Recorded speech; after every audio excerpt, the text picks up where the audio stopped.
Bismillahirrahmanirrahim. Assalamualaikum warahmatullahi wabarakatuh. Perkenalkan, nama saya Poppy Amelia dengan NIM 210300002 dari Prodi Teknik Kimia Institut Teknologi Petroleum Balongan. Di sini saya akan mempresentasikan jawaban dari soal ujian akhir semester untuk mata kuliah BKTK Bahan Konstruksi Teknik Kimia. Langsung saja pada soal pertama, yaitu apa yang dimaksud dengan kristal logam. Kristal logam merupakan kumpulan atom-atom logam yang kemudian membentuk sebuah susunan yang teratur, di mana saat logam mengalami pembekuan dari bentuk cair ke bentuk padat, atom akan mengatur dirinya dalam sebuah baris-baris yang rapi pada suatu susunan yang disebut sebagai spes lattice. Baik, selanjutnya pada soal yang kedua, yaitu sebutkan hukum-hukum yang berkaitan dengan kristal. Yang pertama, yaitu hukum Steno atau hukum sudut konstan Steno, menyatakan bahwa sudut antara bidang-bidang kristal yang saling berkaitan sama untuk semua spesimen material yang sama. Yang kedua, yaitu hukum perbandingan indeks atau hukum perbandingan perpotongan menurut Hauy tahun 1784, yaitu perpotongan bidang kristal terhadap sumbu kristal akan selalu menunjukkan perbandingan parameter yang simpel dan tetap. Yang ketiga, yaitu hukum simetri, menyatakan bahwa kristal dari zat yang sama mempunyai unsur simetri yang sama. Soal ketiga yaitu jelaskan perbedaan struktur kristal SC, BCC, dan FCC serta tunjukkan manakah yang dimaksud dengan unit cell dan kisi kristal.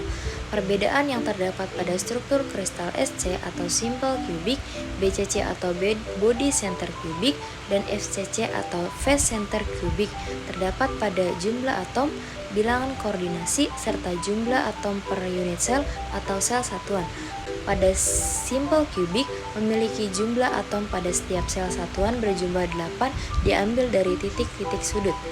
Selanjutnya itu memiliki bilangan koordinasi 6 yang diambil dari setiap sisinya. Selanjutnya itu memiliki jumlah atom per unit sel 1, di mana 8 titik sudut tersebut digabung menjadi satu bagian menjadi satu atom. Selanjutnya pada BCC atau body center cubic memiliki jumlah atom 9, di mana 8 dari titik sudut dan 1 dari titik pusat atom yang berada di tengah atau badan kubik. Selanjutnya yaitu memiliki bilangan koordinasi 8, diambil dari titik sudut yang ditarik ke badan kubik atau titik body. Selanjutnya yaitu memiliki jumlah atom per unit cell yaitu 2, diambil dari 1 titik body tengah dan 1 dari terbaginya 8 titik sudut atau 1/8 dikali 8. Pada FCC atau face center cubic memiliki jumlah atom 14, 8 dari titik sudut dan 6 dari sisi muka. Selanjutnya yaitu memiliki bilangan koordinasi 12 dan memiliki jumlah atom per unit cell yaitu 4, setengah dari 6 sisi muka yaitu berjumlah 3 dan 1 dari 8 sudut 8 kali 1/8 titik sudut. Lalu selanjutnya yaitu manakah yang dimaksud dengan unit cell dan kisi kristal. Di situ saya mencantumkan ada gambar kristal yang terbentuk dari kisi dan basis. Nah, gambar yang ada di sebelah kanan kristal yaitu kisi kristal dan sebelah kiri merupakan unit cell. Kisi kristal tersebut adalah susunan dari unit cell, dan unit cell merupakan unit terkecil yang menyusun sehingga terbentuknya kisi kristal. Baik, pada soal nomor 4 yaitu gambarkan dan jelaskan pembentukan diagram fasa antara temperatur dan komposisi unsur yang didapat untuk mengetahui perubahan fasa yang terjadi. Di situ saya telah menggambarkan diagram fasa Fe3C, yaitu diagram yang menampilkan hubungan antara temperatur di mana terjadi perubahan fasa selama proses pendinginan lambat dan pemanasan lambat dengan kandungan karbon.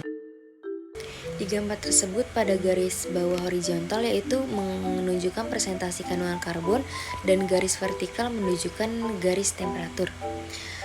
Pada garis paling atas yaitu menunjukkan bahwa itu garis liquid dan semua yang terdapat di atas garis tersebut dalam keadaan cair.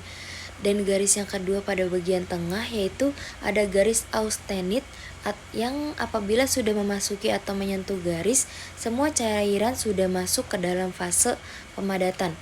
Dan yang terakhir garis bawah yaitu garis temperatur kamar.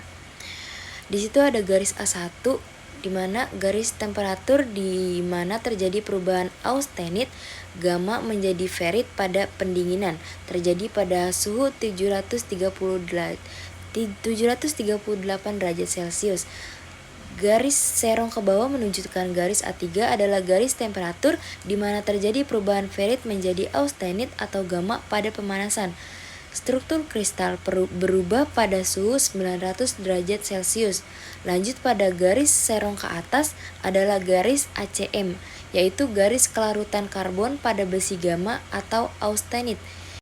Jadi informasi yang telah saya dapat dari diagram tersebut, pertama yaitu fase yang terjadi pada komposisi dan temperatur yang berbeda dengan pendinginan lambat. Yang kedua yaitu temperatur pembekuan dan daerah-daerah pembekuan pada besi karbon bila dilakukan pendinginan lambat. Yang ketiga yaitu temperatur cair dari masing-masing paduan. Selanjutnya yaitu batas-batas kelarutan atau batas kesetimbangan dari unsur karbon fase tertentu. Yang terakhir yaitu reaksi-reaksi metalurgis yang terjadi.